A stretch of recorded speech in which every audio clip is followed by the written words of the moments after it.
Hello, and welcome to my video lecture, Close Reading 3 Sample Projects for Medium. So in this video, I'm going to go over a couple of sample projects from previous courses, and we're going to talk about how they choose to respond to the assignment. So in this first sample, which is on the screen right now here, why annual reports are failing individual investors and how they can be improved.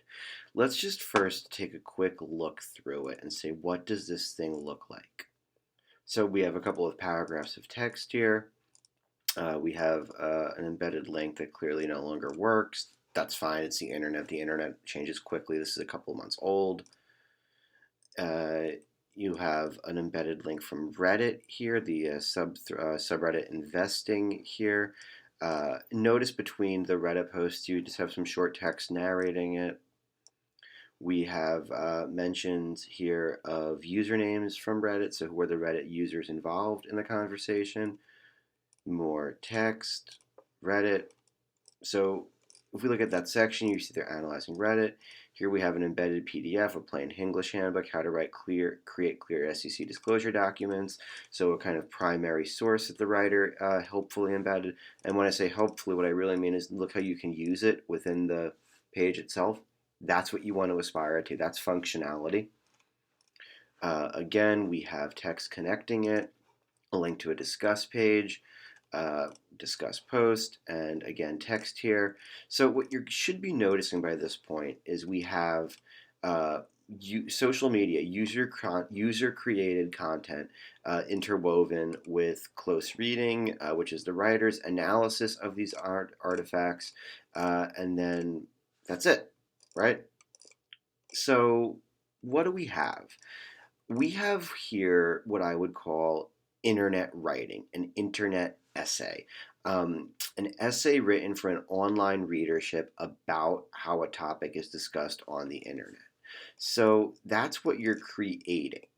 Now, the fact that this is on medium.com, which is a publicly accessible site, tells you this is not something specific to scholarly writers or a specific discourse community or community of practice, right? Remember that to access scholarly writing, discourse community writing, you have to log in through the library or you have to pay for access rights. Actually, you have to pay to log into the library anyway. That's covered in your tuition. So there are all these gatekeeping mechanisms that indicate this is a scholarly or discourse community specific source, right? Accessibility is also a means of exclusion. So Medium, publicly available. You get 10 free reads per month, and it's a very modest $5 a month membership fee to go beyond that. So that tells you that it's a very public readership. So that's a clue about audience. Now let's actually look at how the writer goes about doing this. Let's look at the opening paragraph. In a perfect world, annual reports and 10K filings would contain straightforward strategic and financial information. All investors would read them before making the decisions invest in the company. Annual reports, 10K filings, blah, blah, blah. You can read this on your own. Pause the video if you want. Notice that we have the introduction of the problem. In reality, this information is rarely fully understood and utilized by all investors. Individual investors are the ones who often struggle the most with these financial disclosures, and their online discourse can provide key insights to why that may be the case. So that tells us that what are we doing? We're going to look through online discourse. That's the assignment. And we're going to look at creators, individual investors, those are the people writing or participating in the conversation. What's the problem, right, in terms of the rhetorical situation? The problem is that they don't often understand the financial disclosures. So why? Why does this happen? What's the problem? We know what the problem is. We understand where we're looking at it and what we're doing to do that. And we relate it to this big conversation up here that annual reports and 10K filings are not strategic, straightforward financial information, right? So we have the big problem, we have what we're doing and why we're doing it. Notice we have the stakeholders mentioned, the actors, and what's the problem, and what are we looking at. So that who, what, where, when, why, those are all answered, okay?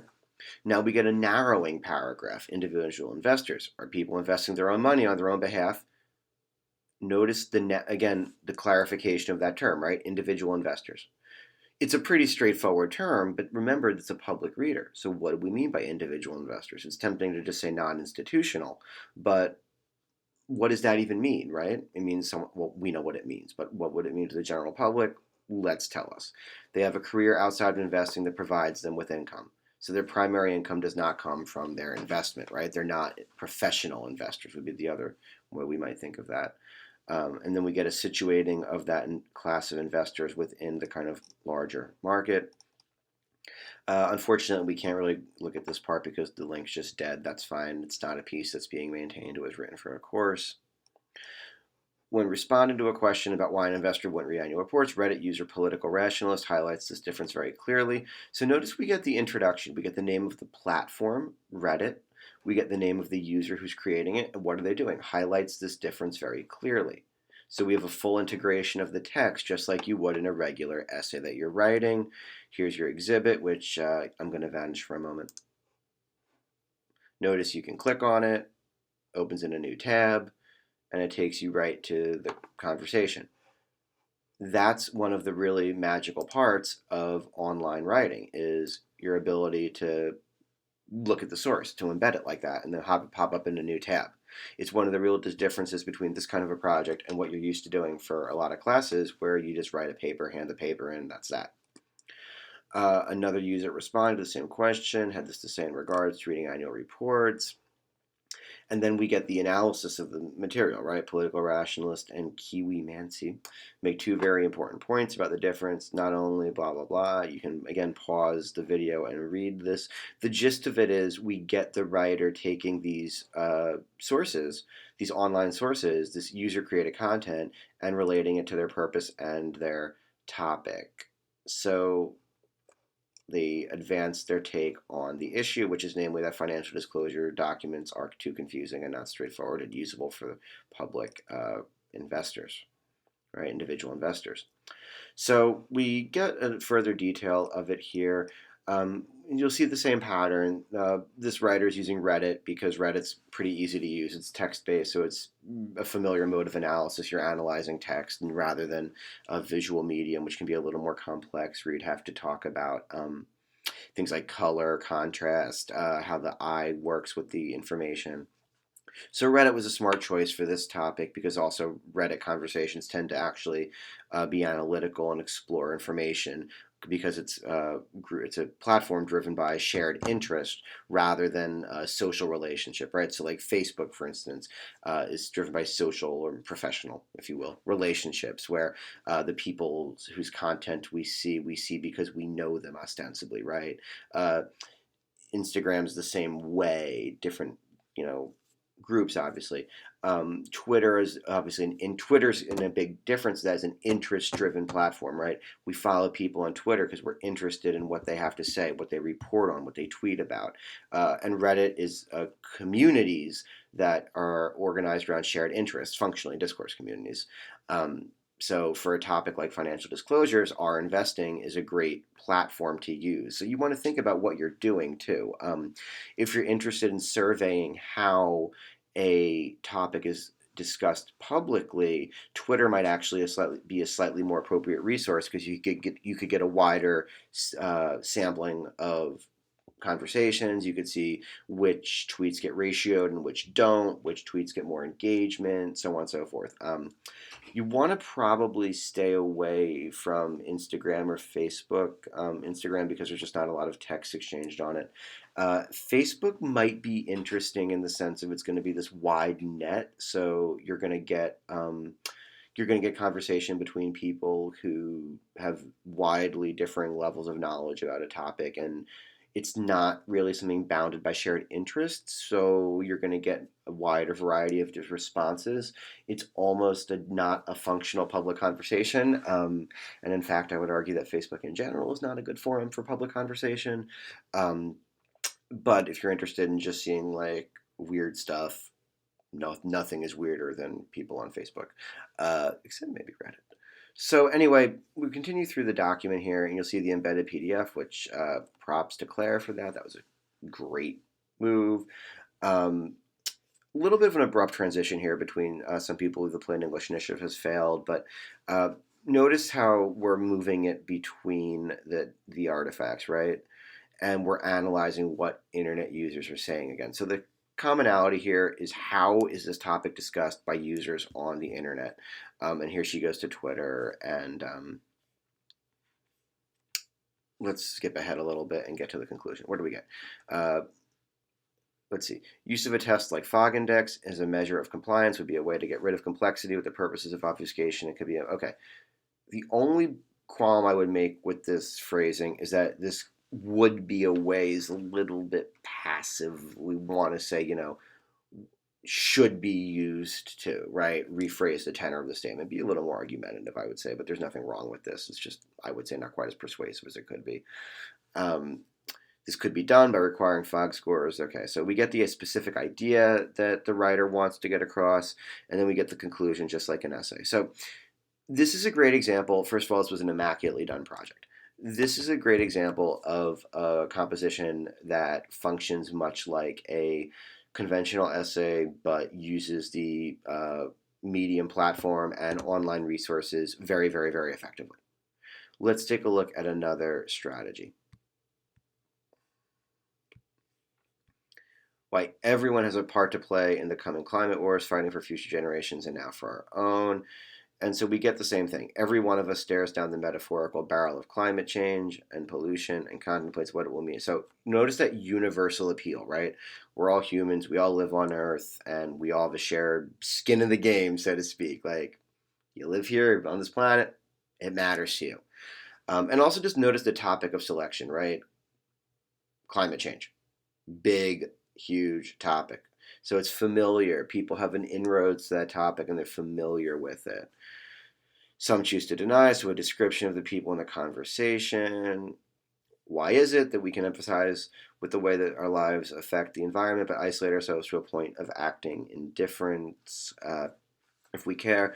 So these are rhetorical questions in the sense that they're not going to be literally answered, but they're also questions that are going to guide the inquiry, right? Think of your inquiry question. And then what do we get? We get an exploration of some possible answers. One of the things that I like about this project that the other one didn't do, and this one doesn't use that much of it, but they embed links here. So recent denial. Oh, look, Trump ignores climate change in Earth Day statement. Well, that's lovely. Um, but again, the embedded link there. This is a form of citation. You may not think of it that way because it's not what you're used to using. That's a form of citation. When you embed a link like that and you go straight to the source, you're not acknowledging it or attributing it or exploring it necessarily. But for something like a background source here that you're just using as a point of reference, what could be a more effective way of showing your reader what your source is than literally taking them to it? So I would really encourage you to, as you're finding online sources that discuss this topic, just embed links in your text. Take us right there. Show us that conversation. And especially for background sources where maybe you're not interested in exploring it or providing much analysis, that's fine. Let's see, why am I writing this? We get the, you can read that on your own. What guides or institutions are they built for us? Okay. So now you get this part. How has CSR demonstrated the impact of I don't know if impact of our actions is really the best phrasing, but anyway.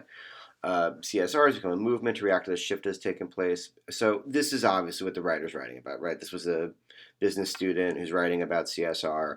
It's a little shoehorned into the paper, and I think that the rhetorical question structure maybe wasn't quite as effective as some other structures might have been in integrating this writer's particular focus.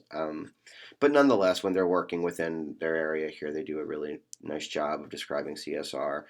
I would suggest bringing in some more sources that you're linking to here as background, as evidence to support your claims.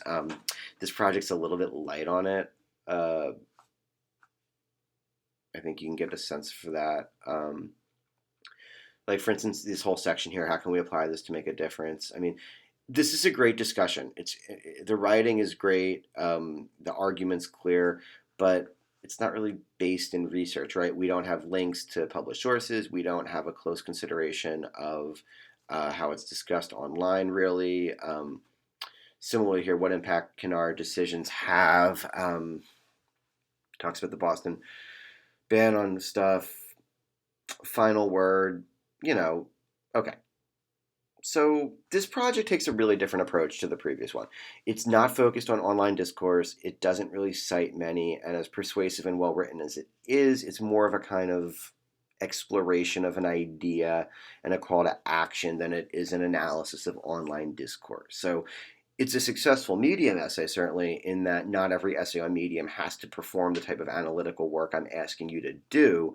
But in terms of really looking at an online conversation and how it's talked about, or a discourse community concern, it does come up a little bit short there. CSR is in, but it's not really explored. There's no an analysis of links about it or explanation beyond just the writer's general knowledge. So again, it's a successful Medium essay. I wouldn't say that it's the best example of representing the type of critical thinking skills that I'm asking you to use. And then lastly, active versus passive, the technologies that are changing sports into a lifestyle. Let's take a look again. Going back to sports in the 1980s, lovely.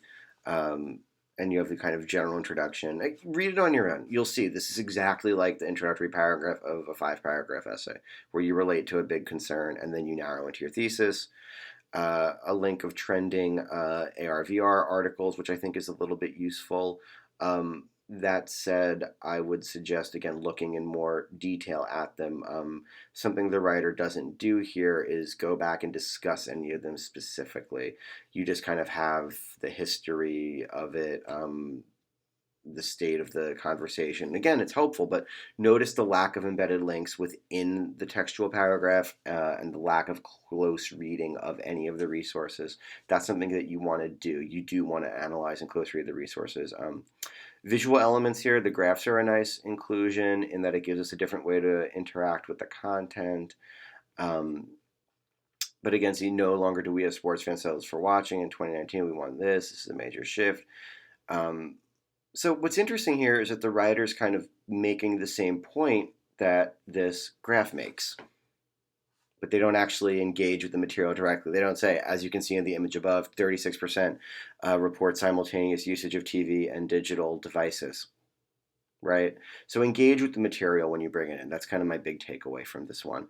YouTube videos are great to bring in because it breaks up the monotony of reading the page, so it's more engaging as a composition. It also is user-generated content, of course, and you can even go into looking at comments on the YouTube page. Again, something the writer didn't do here. They chose to break it down by modes of consuming media. And again, you'll see with the writing, there's not really close reading of any resources. So that's something that I would say these projects don't excel at as much as the first one. Again, that doesn't make them unsuccessful Medium compositions. They are successful media compositions. They're just not doing quite what this assignment asks you to do. And yeah, you can kind of scroll through the whole rest of the thing here, and you see, again, this is a great essay.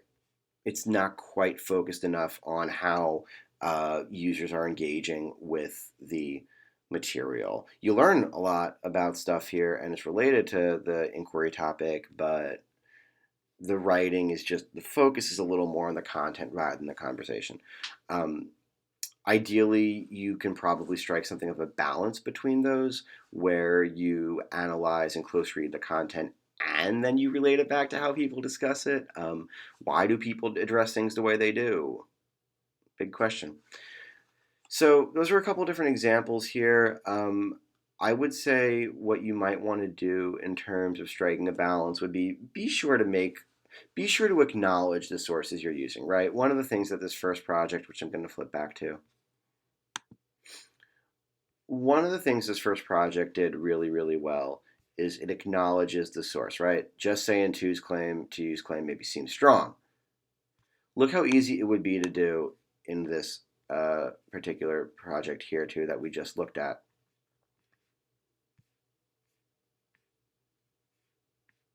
Find a place where it's easy to do.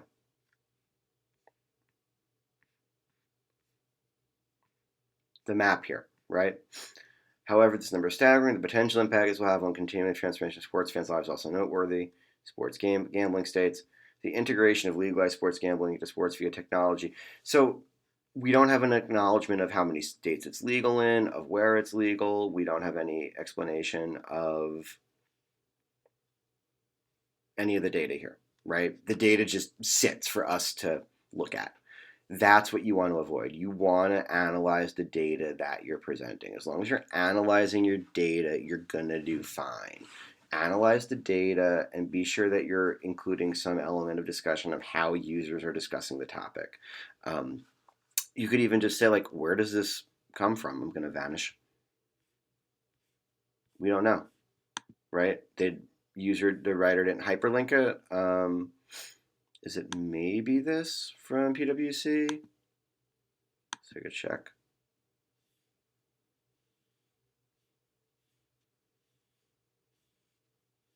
Yeah, no map. So be sure that you're close reading your artifacts that you're bringing in here. Okay, close read the artifacts. Comment on how users are engaging with the content, and explore your inquiry question in the public sphere. That's kind of it.